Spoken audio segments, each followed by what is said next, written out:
Dubai 2010. These men are no tourists. They're secret agents out to kill. They follow their clueless victim into the elevator. Shortly afterwards, the man is found dead in his room, murdered. The victim is Mahmoud al-Mabou, a leader of the Palestinian terror organization Hamas. Evidence points to Israel, to its secret service.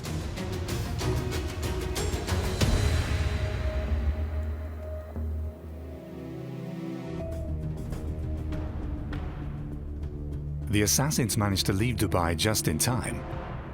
Are they Mossad? Yet there's no official proof for what seems obvious. Looks like whoever planned it did a good enough job and took that into account. It excites the imagination, don't you think? Surrounded by enemies, Israel has taken to spectacular clandestine operations since its earliest days, making Mossad renowned and feared the world over. Mossad has been involved in every major incident in this region for the past 50 years. The conspiracy outlook is very much deeply embedded within the Arab world. Time and again, you see these aspects of glorification, demonization, using it for inner political purposes. I don't know if it will surprise you, but there are many people in the Arab world who seriously argue that Mossad was beyond 9/11. The Israeli intelligence did not aim to create a myth. This was a byproduct of their strict policy of clandestine, secret espionage in operational work. Now, in time, they saw that it serves them very well. Any action ascribed to Mossad serves the myth around the organization. It's said to employ a mere 3,000 people. Their exact number is a state secret. Yet the daring operations of Mossad have impressed and deterred Israel's enemies ever since. When you have the horrors of the Holocaust and the current security challenges, which are perceived as existential, your mindset is left with one choice: rise and kill first.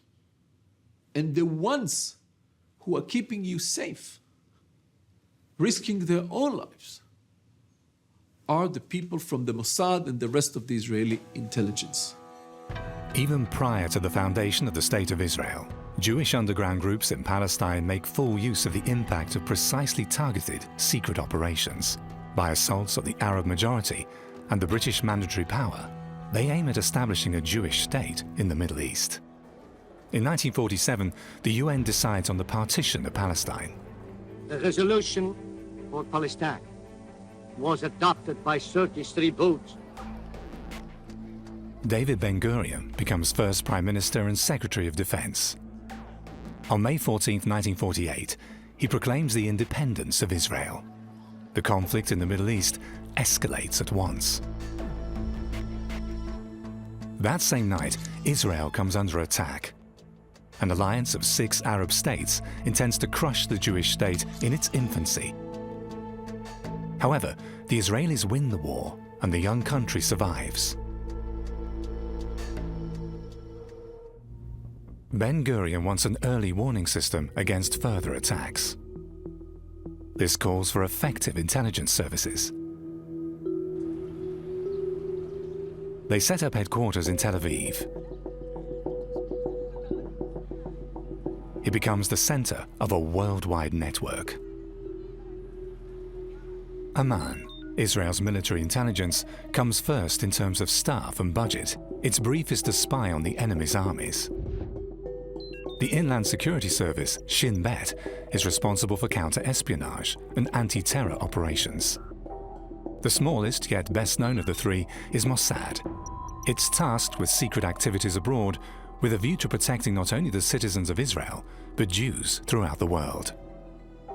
It operates successfully behind the curtain, until a spectacular operation reveals its prowess to the world. Adolf Eichmann was one of the key organizers of the Holocaust. After the war, he manages to escape to Buenos Aires, where he lives a sheltered existence under a false identity. But then, the Israelis are tipped off about his whereabouts and send a Mossad team to Argentina. Operation Eichmann is underway. Mossad operative Rafi Eitan is in charge. We were in a hideout close to his home. Yet can Eitan be sure that the man who returns home from work each day by bus really is Adolf Eichmann? I went up to him saying, "Momentito, senor," and double Nelsoned him to the ground.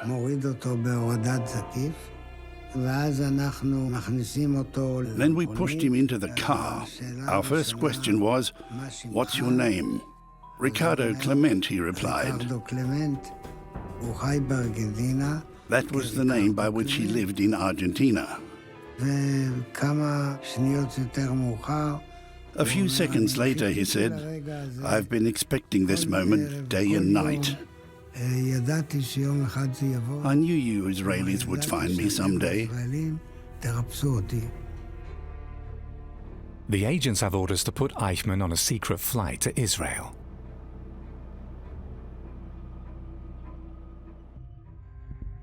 Prime Minister Ben-Gurion has grasped the immense implications of the case for the people of Israel.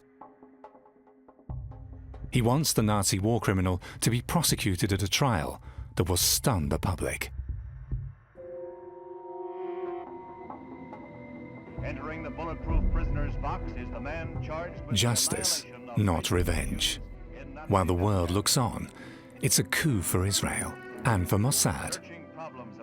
Eichmann is sentenced to death. one of the most stirring of modern times. עומד בפניכם משמיד עם, אויב המין האנושי. However, Mossad director Issa Harel could have gotten hold of Eichmann years before. Issa Harel, though receiving information, didn't see the potential of looking and hunting and bringing to justice or killing Nazi war criminals. He had other things to deal with, and he didn't see it. Only afterwards did Issa Harel realize the magnitude of the publicity and the myth that such an operation can create. By the abduction of Eichmann, Mossad has laid the foundations of its own myth. The message to Israel's enemies is clear. Our agents may strike anywhere. It made us proud of ourselves. We, the Jews, had shown to the world. You tried to annihilate us, and now what? We are here. The Jewish people lives and exists. Yet soon, Mossad's spies must focus on other, more recent threats. In the summer of 1962, the regime in Egypt, Israel's arch-enemy, proudly presents its new missile program. Its president, Gamal Abdel Nasser, aims at uniting the Arab countries against the Jewish state. Nasser triumphantly announces that his rockets are capable of reaching Israel. It's a shock for Mossad. The reaction may not have been outright panic, but it wasn't far from that. The Egyptian government and Nasser were boasting day in, day out, "We will chase the Jews back into the sea." What's particularly sensitive, Nasser's missile program relies heavily on German experts who have been involved in the development of Hitler's V-2 rockets. In Egypt, their Nazi past doesn't speak against them. 17 years after the war, fears of another Holocaust still loom large in Israel. Mossad must take urgent action to stop Nasser's rocket program.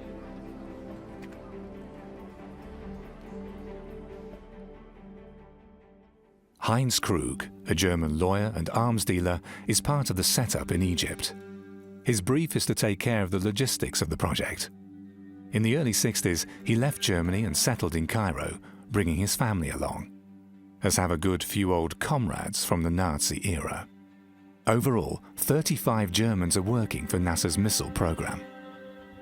This was in no way a hush-hush affair of some people secretly passing over to Egypt to build rockets there. Those involved spoke quite openly about it, and were even proud of it. And nobody told us you're not allowed to mention what Dad's up to. Definitely not. The German government too knows about the presence of its citizens in Cairo. And so does Mossad. They had some knowledge about the missile project, but the truth was that all the different bits and pieces did not create an intelligence picture. That this is why they have done nothing, because they didn't realize that it happens. It was a huge intelligence fiasco. Mossad soon finds out that NASA's missile program won't get far without the Germans' expertise. Key figures of the program are targeted with parcel bombs.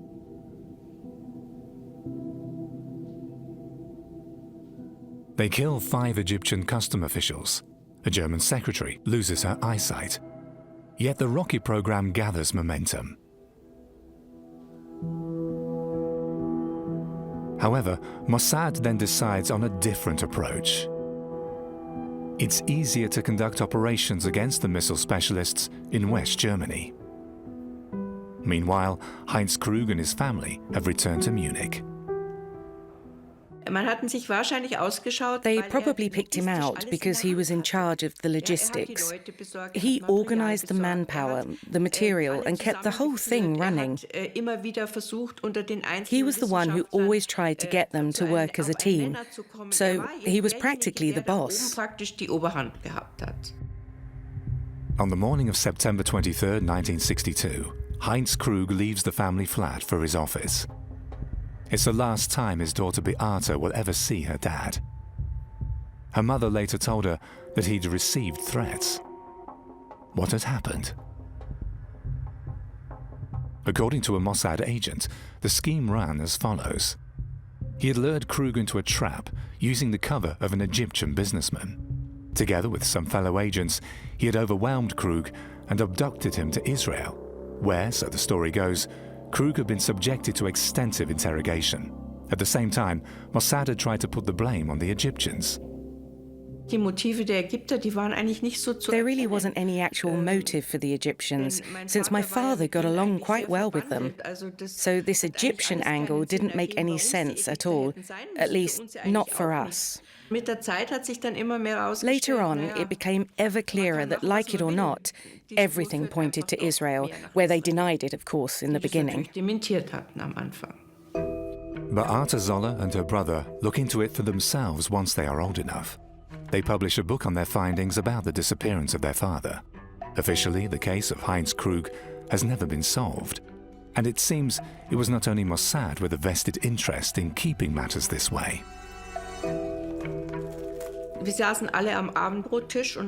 We were sitting at the dinner table when the bell rang.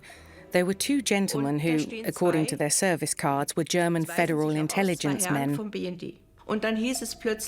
They told us to refrain from digging up all sorts of things and to stop chasing phantoms, that I should rather keep a low profile. Since then, several versions of Heinz Krug's disappearance have turned up. According to the latest research from Israel, Krug was finally killed by Mossad after a series of interrogations. Yet even the most drastic measures cannot stop the missile program. At Mossad, they decide to join hands with the devil, Otto Skorzeny. The former SS man is widely connected and has access to the most important figures of the rocket program. Skorzeny is one of the most prominent old Nazis still alive. Enjoying the protection of fascist dictator Francisco Franco, he leads the good life in Spain. When I suggested recruiting Skorzeny to our head of operations, he said, "May a hair sprout from the palm of my hand if you manage to do it." As you probably know, there have been some recent news stories that the people who kidnapped Eichmann are also looking for you. They can come and I will receive them duly. How do you mean duly? Oh, how they deserve it. Skorzeny poses self-assuredly to the camera. Yet when he's approached by Mossad, he's only too well aware of the capabilities of the service. No ex-Nazi anywhere in the world could be sure of whether or not he was a target. The idea was to offer Skorzeny freedom from such fears. We said we wouldn't touch him. On the contrary, we'd protect him. It was a positive step that helped us reach every technician and every German official in Egypt. Skorzeny accepts the deal. He delivers a detailed list of all firms and scientists engaged in the missile project. Skorzeny's contacts plus diplomatic pressure on the German government pay off. One after another, the German scientists leave Egypt. By 1965, NASA's missile program has come to a halt. It's an unsung success for a Jewish secret service made possible by a Nazi. Khrushchev in Egypt. In the mid-60s, the Soviets are arming their Cold War allies, those in the Middle East too. The MiG-21. The combat jet is considered reliable and potent. Apart from that, the West knows little about the Soviet fighter. NATO is eager for information so as to be ready just in case. The new jets in the hands of its Arab neighbors pose a serious threat to Israel. Mossad is called into action.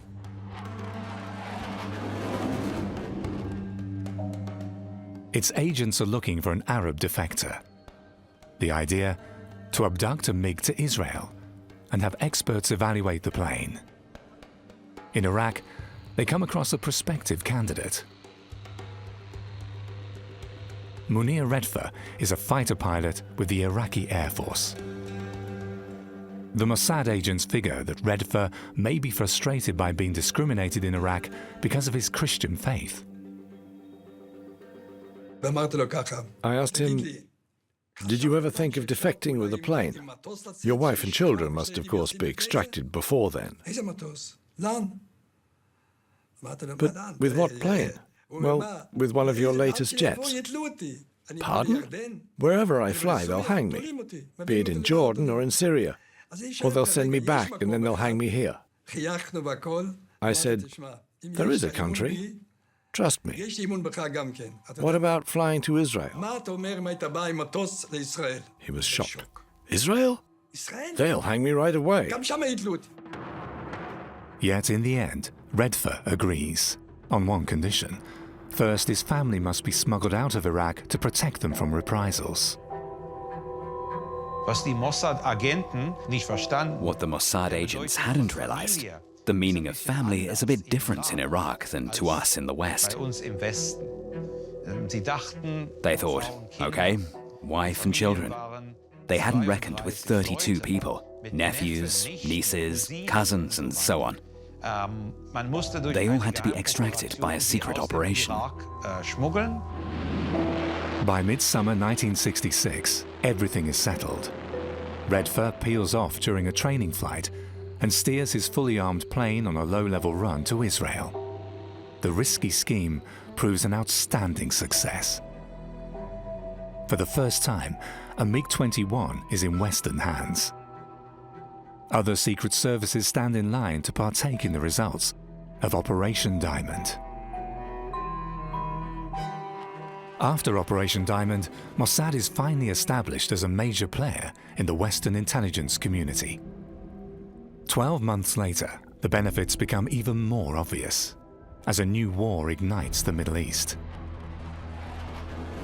Israel decides on a preemptive strike against Egypt, Jordan, and Syria to forestall an imminent attack by its Arab neighbors. During the Six-Day War, Israeli pilots make full use of the evaluation of Redfer's MiG. In less than a week, the Arab armies are beaten.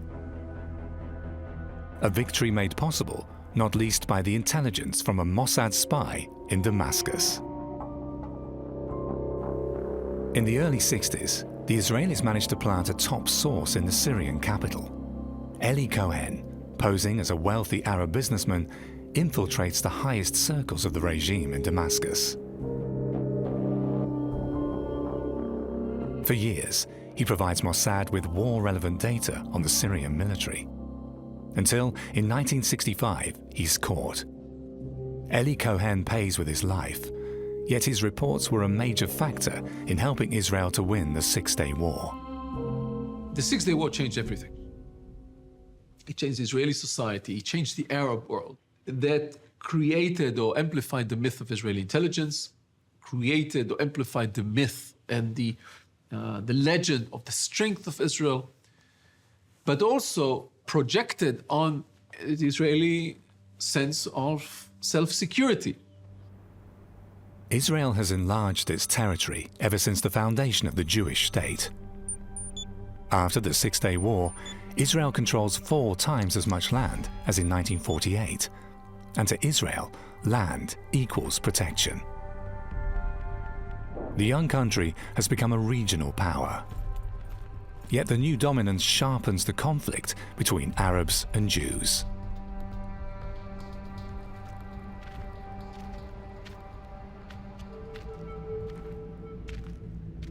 By now, Israel has also occupied the last Arab-controlled territories in former Palestine, the Gaza Strip and the West Bank.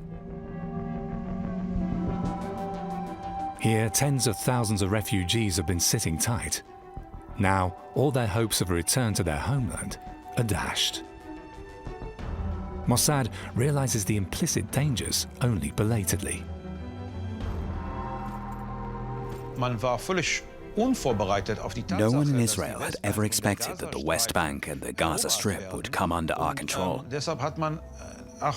So people just weren't expecting a large-scale terrorist problem.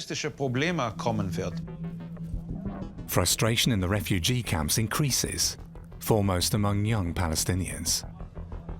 At Mossad, they're worried by their mounting radicalization. A new party becomes the rallying point for resistance fighters. Fatah's goal is to completely free Palestine. In other words, to wipe Israel off the map. More and more young Palestinians are joining the ranks of Fatah. Along with its political arm, the PLO, led by Yasser Arafat, they want to enforce the rights of their people in the Middle East. Not the Mossad, nor the whole of the Israeli intelligence community viewed the Palestinian resistance or gathering or grouping as a challenge for a very long time. When Israel controlled the territories, of course, they had by far more possibilities because they could recruit people from the West Bank and the Gaza Strip and send them over to do terrorist operations. So that has become a threat. The Palestinians respond to Israeli military power by terror. An altogether new challenge for Mossad. Arafat becomes its prime target, yet he evades every attempt on his life. And increasingly shifts his activities abroad, especially to Europe, where many Palestinians live in exile. They find allies among leftist circles. The PLO makes full use of Western liberal ways to set up networks and to recruit followers. Mossad is reluctant to strike in Europe.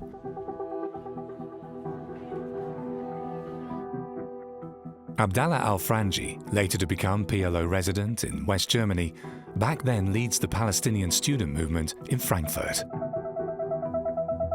The general feeling was actually in our favor.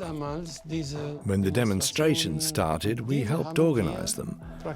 We handed out Palestinian scarves and passed on Palestinian slogans. And no matter where I held a speech, we were supported. Europe also becomes the stage for radical actions by the PLO.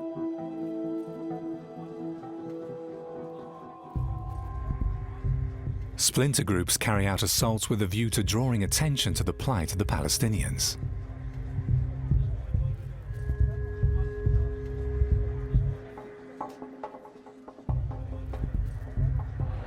The Olympic Games in Munich, 1972. They're supposed to be serene games, presenting post-war Germany as a liberal and peaceful country. Security matters take a back seat until the morning of September the 5th. Palestinian guerrillas infiltrated the Olympic Village early on Tuesday morning and shot and killed 2 members of the Israeli Olympic team. Bavaria's Interior Ministry have confirmed that the terrorists have taken at least 13 hostages. Mossad is alarmed. There are hints pointing to a planned assault. However, they are vague. We had just a general idea that something is going to happen. Okay, what can you do? You have to get the information accurate and in time. And in the Munich case, we had not. We have to admit it. If you don't have a good information, you are suffering of a tragedy. And Munich was a tragedy. The Palestinians have taken 9 athletes as hostages. They demand the release of more than 200 of their comrades from Israeli prisons. Otherwise, the hostages will die. German security forces are hopelessly inept. There are no specially trained teams for an emergency like this. Other than in Israel, the demands of the terrorists are rejected by Prime Minister Golda Meir. Yet she offers to send help for a rescue attempt. Prime Minister Golda Meir said to me, "Zvika, I beg you, go there, so we at least know what's happening." Before I flew there, the Germans unmistakably said that Israeli soldiers would not be permitted to free the athletes. The Mossad director is forced to watch on helplessly.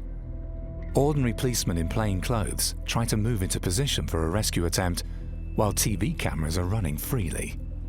The terrorists get a live view of every step the police takes. The operation is called off. Yet the hostage takers are getting nervous. They demand to be flown out.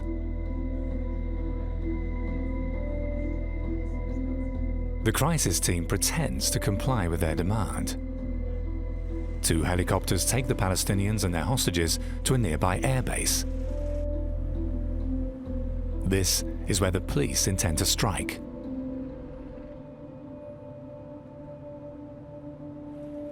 Yet none of their officers are trained snipers. I was lying beside a German sniper. They were using old rifles, without telescopic sights, without anything. The rescue attempt fails. The terrorists open fire. It broke my heart. The Palestinians threw a hand grenade into the helicopter and it burst into flames. All the Israelis in the helicopter die. The hostages in the second helicopter are shot and killed by the terrorists. None of the athletes survives. 5 of the 8 terrorists die in the ensuing gunfight with the police. 27 years after the Holocaust, Jews are once again killed on German soil. Not even Mossad could protect them. A few weeks later, a Palestinian terror commando tries to enforce the release of the 3 surviving hostage takers from Munich. They hijack a Lufthansa jet. The German government releases the assassins. In the Arab world, they're celebrated as heroes. It's a slap in the face for Israel. It's obvious that the Jewish state can only rely on itself. Prime Minister Golda Meir is under pressure. It's election time and the country wants revenge. Golda Meir gives Mossad the go-ahead for a crusade against terror. Munich Olympic Game terrorist operation changed the Israeli policy for many years, because after that, the Israeli cabinet allowed Mossad to kill Palestinian operatives in Europe, even though it was in blunt violation of any rule, of any law. But they came to the conclusion that if Israel doesn't do that job, nobody would. Rise and kill first. A small team, codenamed Kidon, is activated. Its mission: secret liquidations abroad. The agents are sent after the masterminds of terror. Their operations will shape the image of Mossad for decades. The special unit is but the spearhead of an elaborate service. Mossad's inner structure is a state secret. However, there's talk of 8 departments.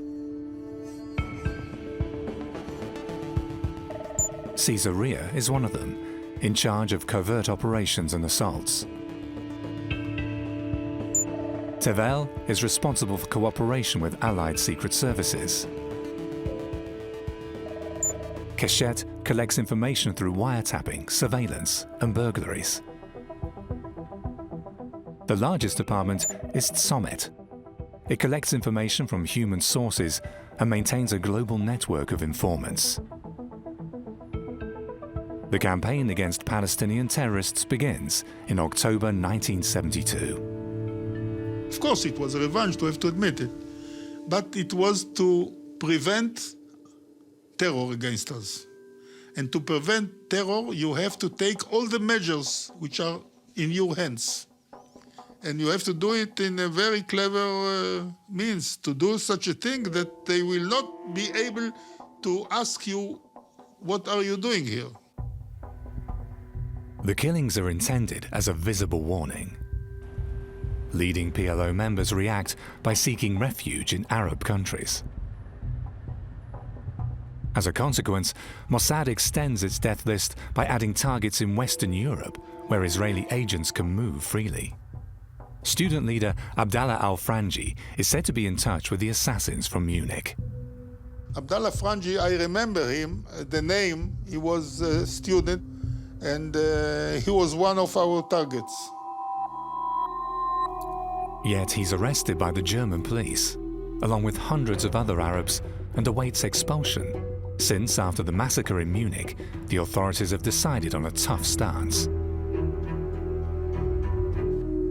And the fact that he was in jail saved his life, if I may say so.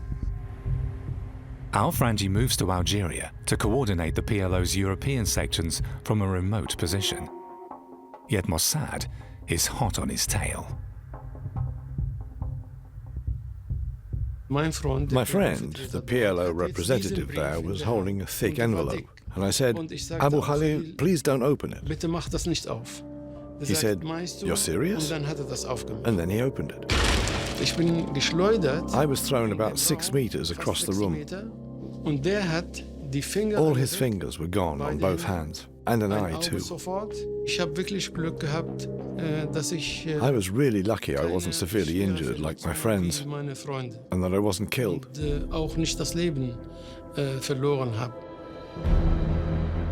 Within a year, Mossad kills 14 Palestinians. The Kidon assassinations are considered a success, until an operation in Lillehammer, Norway. In July 1973, there's a fatal mix-up. Israeli agents mistakenly kill a Moroccan waiter they took for Ali Hassan Salameh, the alleged mastermind of the Munich attack. What's even worse, the agents are caught by the Norwegian police. All over Europe, communication channels and agents' hideouts are blown. A disaster for the Secret Service. The vendetta against the PLO comes to a preliminary end.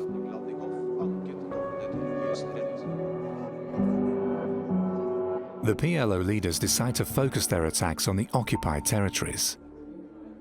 Terrorist attacks in the West harm their image. But not everybody sticks to the directive. Assaults and hostage-taking in Europe continue, so Mossad is hot on its enemies' tails again. We had to continue, and we continue. We do things that we did things that were published in the public, and we did things which are not public. 1987. Almost 2 decades have passed, during which Israel had proved unable to quell Palestinian violence. On the contrary, after 20 years of Israeli occupation, the fury about any lack of perspective boils over in the West Bank and the Gaza Strip. The so-called Intifada, the uprising of the people on the streets, catches Israel unawares. Operations against the PLO are still focused on foreign countries where its leaders are in hiding, a classic domain of Mossad. In Tunis, its agents and the Israeli military liquidate the alleged mastermind behind the uprisings, Arafat's second-in-command, Abu Jihad. However, it becomes ever more evident that it's not the PLO in faraway Tunis which calls the shots. Striking at them doesn't end the Intifada. In Israel, demands for a diplomatic solution are growing louder. In 1993, Israelis and Palestinians finally meet on neutral ground in Oslo to negotiate peace proposals, after decades of mutual killing. However, Israel's secret services are left out in the cold. It's the express decision of Prime Minister Yitzhak Rabin. From my point of view, from Israel. At Mossad, they feel snubbed. Its top brass only learn of the Oslo talks via their own channels of information.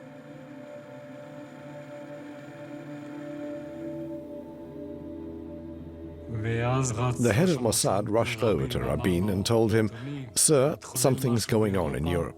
Rabin's answer was, "Drop it, I'm aware of it," without sharing, without telling him what was going on. Peres used to say, "What do intelligence services know? What did they know about Munich? What did they know about Pearl Harbor?" Therefore, he thought he could do without their advice. Rabin concludes an agreement with the Palestinians. The West Bank and the Gaza Strip are returned to Palestinian autonomy.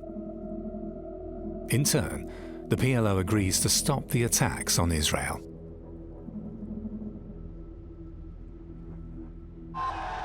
Yet the PLO is no longer the sole player when it comes to keeping the peace. A new radical force has gained in strength, the Islamic terror organization Hamas.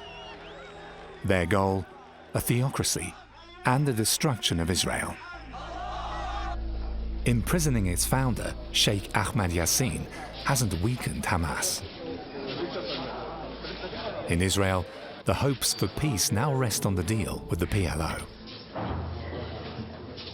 The main approach was that the Hamas is a problem, but as long as Yasser Arafat and the Palestinian Authority want to continue and see an interest in continuing the peace process, they'll take care of the Hamas.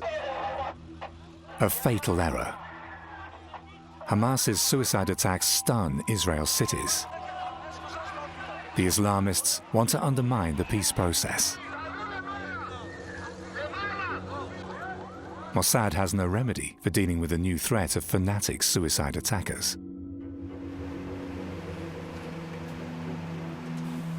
Israel's new Prime Minister, Benjamin Netanyahu, in office since 1996, is expected by his supporters to return to a policy of strength.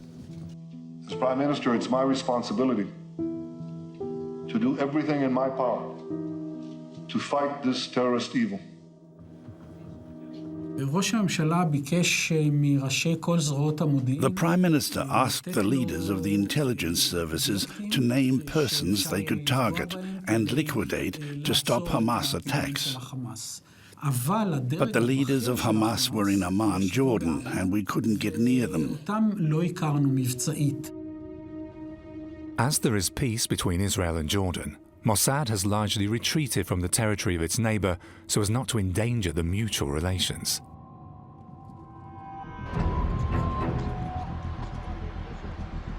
But Mossad is under pressure. It must produce results against Hamas and stop the suicide attacks, no matter how. In the summer of 1997, Mossad agents draw up a list of potential Hamas targets, among them its leaders in Jordan. Benjamin Netanyahu compelled the Mossad to carry out an act in Jordan, and the Mossad didn't want to do it, and Netanyahu pressured the Mossad. Sometimes politicians need to show the public some results. And then the easiest outlet is the Mossad or the IDF, the Israeli military. Netanyahu wants to strike at the heart of Hamas. Khaled Mashal, Hamas's Politburo chief in Amman, becomes the first target. Nothing should suggest an Israeli strike. Jordan's government fears Palestinian uprisings in the refugee camps.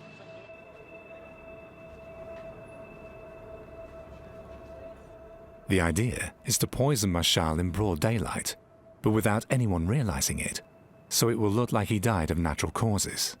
The unit experimented on unsuspecting people on the street.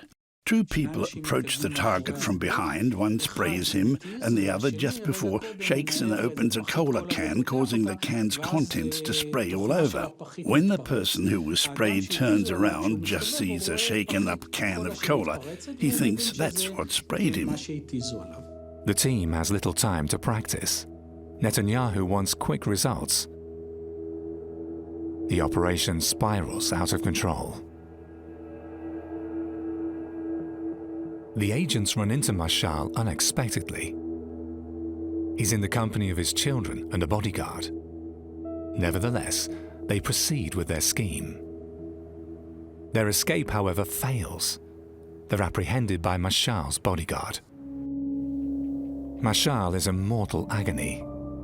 Two Mossad agents are exposed and end up in custody. Jordan's King Hussein is appalled. من التأكيد على أنه هكذا أساليب لا يمكن أن تقبل. Hussein said that if Mashal dies, he'll have a Palestinian uprising on his hands, and he'll have no choice but to execute our two operatives. So they decided to make a deal with Hussein. We'd save Mashal's life using the antidote, and the two captured agents would be released. Grudgingly, Israel consents to save the terrorist's life. Nevertheless, diplomatic relations with Jordan are severely disrupted. Israel pays a high price for peace. Hamas founder Sheikh Racine is released from prison, a concession to Jordan intended to appease the Palestinians living there. Khaled Mashal becomes Hamas's new leader in waiting. The attacks in Israel continue. In September 2000, the Islamists unleashed the Second Intifada. The number of suicide bombers rises. Mossad, Israeli military intelligence, and Shin Bet were suffering, I think, the lowest ebb of their history. They were not capable to deal with the threat. The Amman fiasco plunges Mossad into its biggest crisis yet.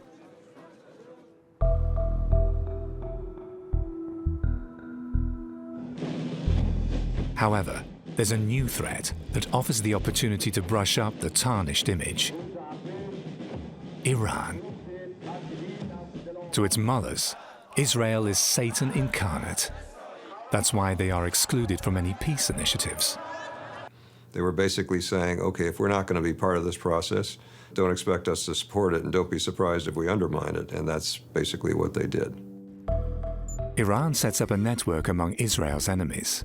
It maintains close contact to Bashar Assad's regime in Syria.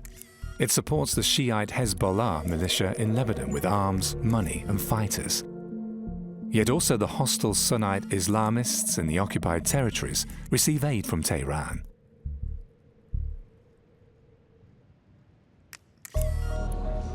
In 2002, Meir Dagan becomes the new head of Mossad. To him, the main adversary is Iran.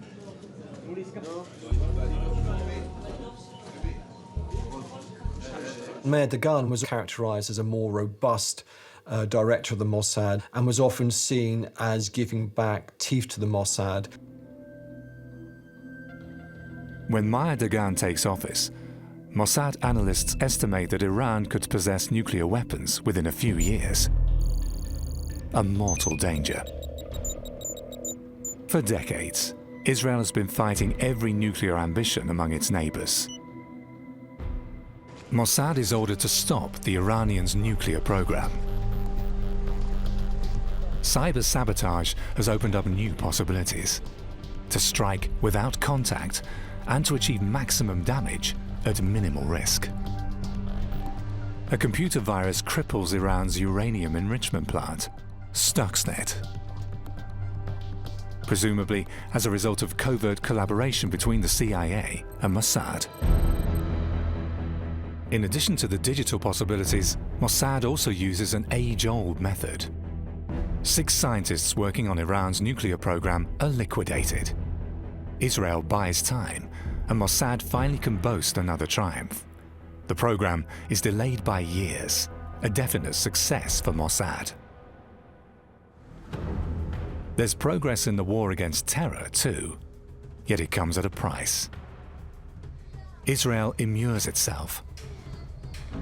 More than 700 kilometers of concrete and fences are raised to keep assassins out, and indeed, the number of assaults diminishes. At the same time, Mossad agents continue to liquidate high-ranking terrorists.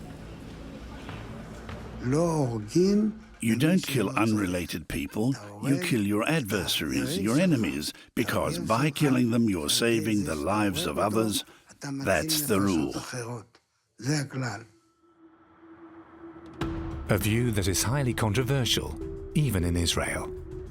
No other Western country has ordered more extrajudicial killings since the end of World War II.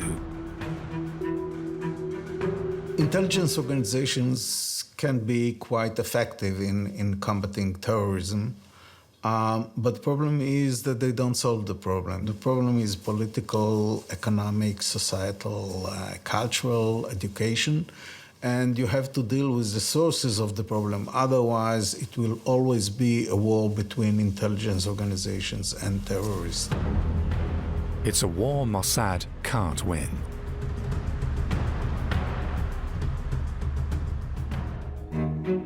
Mossad has achieved mythical status by spectacular operations. There are new threats, however, which can't be countered by relying on past success.